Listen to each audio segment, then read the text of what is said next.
নমস্কার, দেখছেন কলকাতা টিভি। আপনাদের সঙ্গে আমি ঋষিকেশ। শুরু করছি সংবাদ সারাদিন। ফের রেশনে দেওয়া হবে গম। বিধায়ক হিসেবে শপথ নিয়ে জানালেন খাদ্যমন্ত্রী।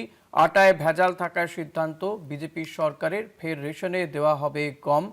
খাদ্যমন্ত্রী তিনি এই সিদ্ধান্ত নিয়েছেন বলে জানা যাচ্ছে।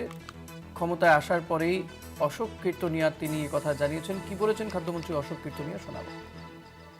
গম রেশন ডিলাররা পায়নি, যেহেতু আটাটা এখানে বড়টা চক্র কাজ করেছে, বড় চক্র।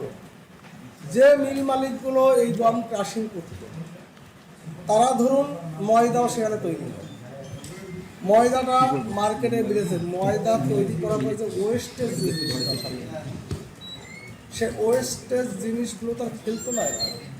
এরা এই গমের সঙ্গে মিক্সিং করে তারা কিন্তু আটা তৈরি করে মার্কেটে ছাড়ে। যার জন্য এটা আটাটা বন্ধ, প্রথম ধাক্কা আটা এটা বন্ধ। ফ্রেশ গম, যে গম সেই পাঠাবে সেই গম। গমের সঙ্গে যদি কেউ গম আবার 2 নম্বরই কমা গম, ভালো গম রেখে কমা, সেও মরে, সেও মরে।